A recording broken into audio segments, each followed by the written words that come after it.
Hello दोस्तों, बहुत बहुत स्वागत है आपका अपने यूट्यूब चैनल दी न्यूरॉन एकेडमी। आज का जो वीडियो हमारा बहुत ज़्यादा इंपॉर्टेंट होने वाला है। ऐसे हमारे विद्यार्थी, ऐसे स्कॉलर्स जिन्होंने अभी D pharm diploma in pharmacy को पास किया है, जो 2022 में एग्ज़ाम दे रहे हैं। अभी रिसेंट में एग्ज़ाम 2-3 दिन पहले भी ख़त्म हुए हैं। तो जो ऐसे विद्यार्थी हैं जिन्होंने अभी रिसेंट एग्ज़ाम दिया हुआ है, 2022 में पास आउट होकर निकलेंगे डिप्लोमा इन फार्मेसी के विद्यार्थी छात्र, तो उनके लिए बहुत ज़्यादा इंपॉर्टेंट होने वाला है वीडियो। और ये हमारी रिक्वेस्ट है कि अगर आप पूरा वीडियो को देखेंगे तो पूरी चीज़ें इसमें क्लियर हो जाएंगी। और थोड़ा सा और बता दें, जो आज का वीडियो का टाइटल है वो आपका है इंटर्नशिप को लेके, जो आपकी हॉस्पिटल में आपकी ट्रेनिंग होती है फार्मासिस्ट को लेके।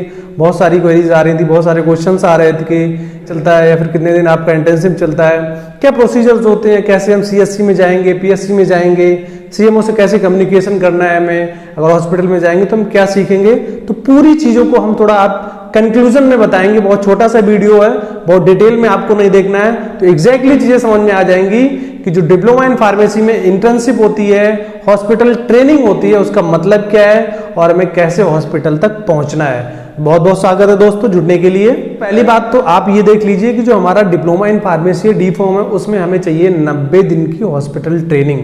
ठीक है, 90 डेज की हमें अप्रेंटिस चाहिए, हॉस्पिटल ट्रेनिंग चाहिए कब? वो चाहिए आपकी जब आप डी फॉर्म सेकेंड ईयर को में एग्जाम दे लेते हो, उस टाइम पे आपको रिक्वायरमेंट होती है ट्रेनिंग करने की 90 डेज।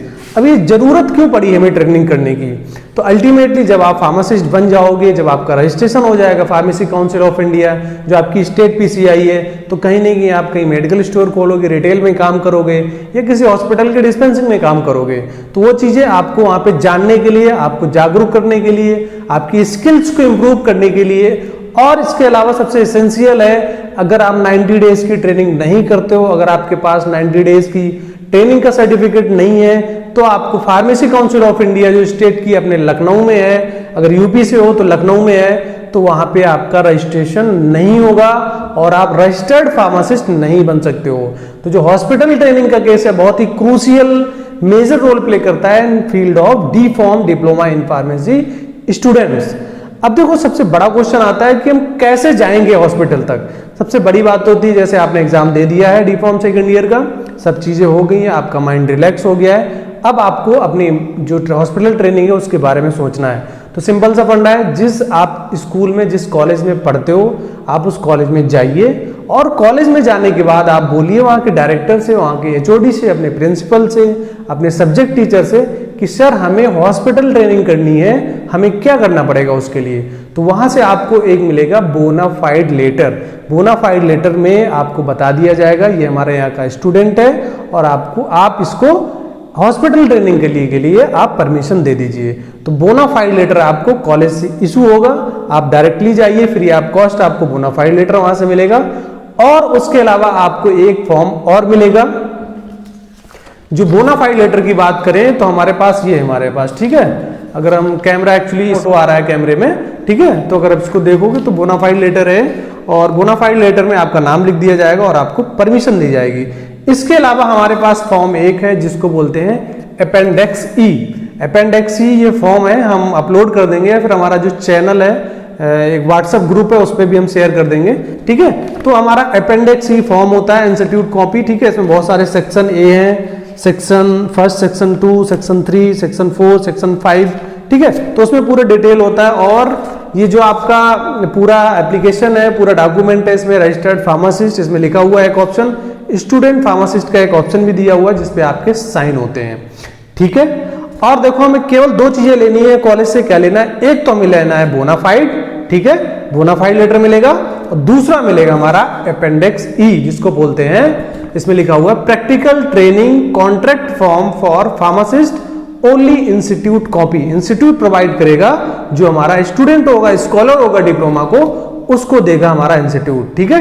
एक ये कॉपी आपको मिल जाएगी और आपको मिल जाएगा एक bona fide letter, free of cost मिलेगा, आपको कोई पैसा नहीं देना है इसके लिए। अब इसके बाद आपको क्या करना है, अब दोनों फॉर्म को लेके, जो हमारा अपेंडिक्स ई फॉर्म है, ट्रेनिंग का कॉन्ट्रैक्ट जो फॉर्म है, और हमारा बोनाफाइड लेटर है, हमें पहुंचना है डिस्ट्रिक्ट हॉस्पिटल या फिर जो हमारे सीएससी होते हैं, कम्युनिटी हेल्थ सेंटर्स होते हैं, वहां पे जाना है। वहां पे जो आपके डॉक्टर्स हैं, फिजिशियंस हैं, जो हमारे सीनियर फार्मासिस्ट वहां पे ड्यूटी पे हैं, उनसे बात करना है हमें बताना है कि हमें अपने जो अभी हम डी फॉर्म के स्टूडेंट हैं, अभी हमने पास आउट किया है और हमें अपनी हॉस्पिटल ट्रेनिंग करनी है as per PCI rules and regulation.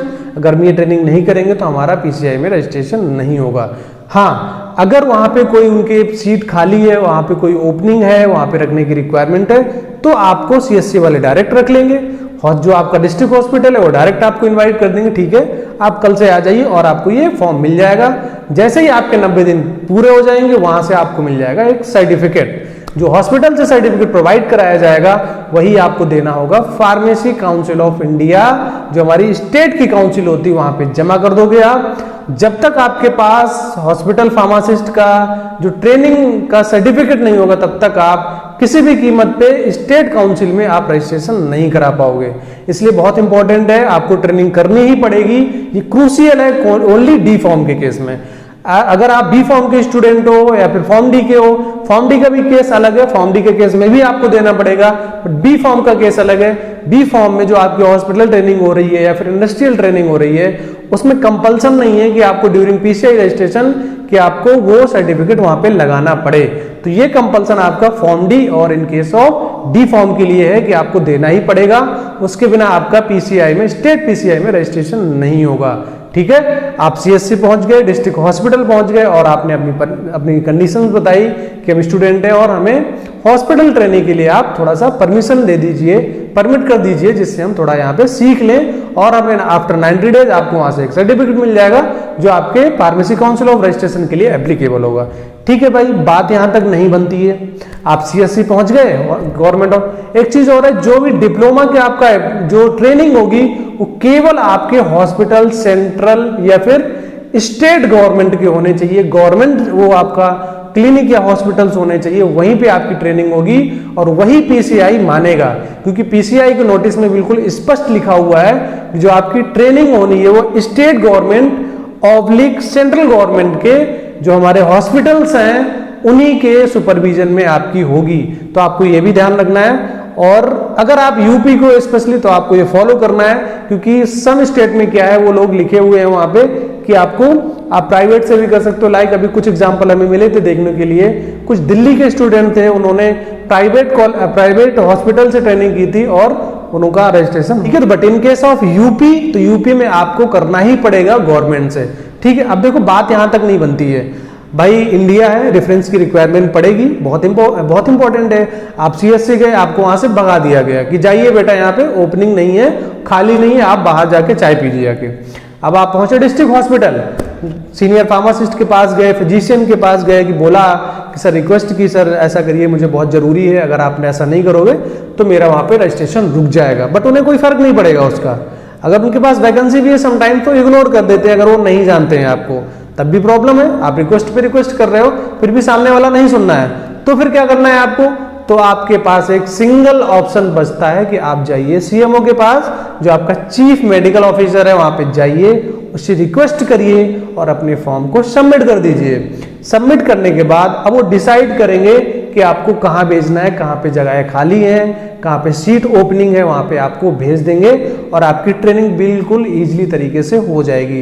पर थोड़ा सा प्रॉब्लम ये आता है कि मान लो आप किसी दूसरे डिस्ट्रिक्ट में जो सीएमओ को आपने दिया और घर से बहुत ज्यादा दूर डिस्टेंस है, वहां आपको भेज दिया या फिर वहां पे लगा दिया, तो थोड़ा सा इस केस में प्रॉब्लम है। तो आप डिस्ट्रिक्ट हॉस्पिटल जाके रिक्वेस्ट करिए और देखिए क्या वहां पे कोई ओपनिंग है, क्या वहां पे पॉसिबिलिटी है होने की, या फिर आपको कोई नोन काम कर रहा है, कोई रेफरेंस काम कर रहा है, तो आप उससे रिक्वेस्ट करिए, थोड़ा पॉसिबिलिटी बनाइए, रिक्वेस्ट पे रिक्वेस्ट डालिए, एप्लीकेशन डालिए। ठीक है, तो हो सकता है वहां पे पॉसिबिलिटी आपकी हो जाए।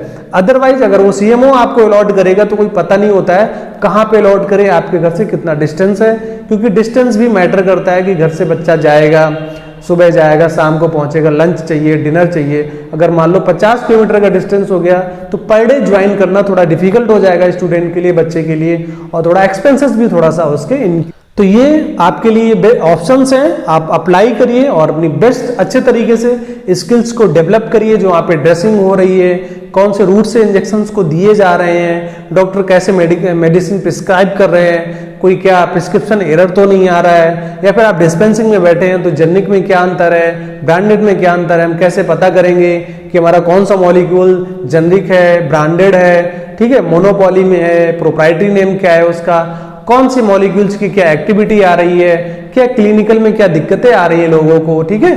पूरी चीजों को आपको बहुत अच्छे से एनालिसिस करना है उस 90 दिनों में, 90 डेज में। अगर आप ऐसा करते हो तो आपके फ्यूचर में बहुत दिक्कत नहीं होगी कि अल्टीमेटली अगर आप B.Pharm किए हो तो मोस्ट ऑफ द केस में क्या होता है, बच्चा हमारा स्टूडेंट होता है वो रिटेल फार्मेसी खोल लेता है। तो अगर आपको नॉलेज नहीं होगा तो रिटेल फार्मेसी में आप फेल हो जाओगे। अगर आप मार्केटिंग की तरफ जाते हो तो वहां भी कहीं ना कहीं आपको असफलता का सामना करना पड़ सकता है। तो आपसे हमारी रिक्वेस्ट है, विनम्र निवेदन है कि आप जहां भी काम करिए, जहां भी आप ट्रेनिंग करिए, बहुत मन से करिए, तन से करिए, और जितना हो सके आप सीखते रहिए चीजें, क्योंकि जो हमारी जिंदगी है वो सीखना ही है। लाइफ क्या है, हमारा एक तरह की लर्निंग है। हर एक पॉइंट पे आप सीखने का प्रयास करिए। हाँ, थोड़ा सा लाइफ में अप डाउन्स होते हैं, चीजें निकल जाती हैं दिमाग से, स्किप हो जाती हैं, उसका कोई इशू नहीं है। अपना आप एफर्ट्स लगाते रहिए, चीजों को स्किल डेवलप करते रहिए, लर्निंग रहते रहिए। जो आपके वहां पे सीनियर फार्मासिस्ट होंगे, नर्सिंग स्टाफ होगा, कुछ सीनियर रेजिडेंशियल फिजिशियंस होंगे, आप उनके टच में रहिए, कंसल्टेशन में रहिए और चीजें पूछते रहिए। पेशेंट से डायरेक्ट आप कंसल्ट करिए कि आपको क्या दिक्कत आ रही है, क्या पेशेंट के अंदर इमोशंस हैं। मान लो जब कोई बहुत दिन से बीमार होता है तो क्या फील करता है, तो वो चीजें भी आपको, पेशेंट काउंसलिंग भी यहाँ पे देखनी है। तो ऐसे अगर आप थोड़ा सा मेहनत करोगे तो आपका जो 90 डेज की ट्रेनिंग है वो बहुत ही अच्छी हो जाएगी। और आप जैसे 90 डेज की आपकी ट्रेनिंग होती है वहां से आपको एक सर्टिफिकेट मिल जाएगा। सर्टिफिकेट में आपका नाम होगा और आपके चीफ फार्मासिस्ट है उसका नाम साइन हो जाएंगे और हॉस्पिटल का नाम होगा। जैसे आपको सर्टिफिकेट मिल जाएगा आप डायरेक्ट चले जाइए pharmacy council of India state की, वहां पे आपका रजिस्ट्रेशन हो गया, आपको एक रजिस्ट्रेशन मिल जाएगा। उसके बाद आप एक रजिस्टर्ड फार्मासिस्ट माने जाओगे, ठीक है। आपको रजिस्ट्रेशन नंबर अलॉट हो जाएगा, ग्रीन बुक मिल जाएगी। उसके बाद we can say I am a registered pharmacist, और आपके उसके बाद आप रिटेल फार्मेसी ओपन कर सकते हो, या फिर जो भी आपको करना है वो आप वो कर सकते हो। अगर दोस्तों वीडियो अच्छा लगा हो तो लाइक करें, सब्सक्राइब करें और hit the bell icon. Thank you.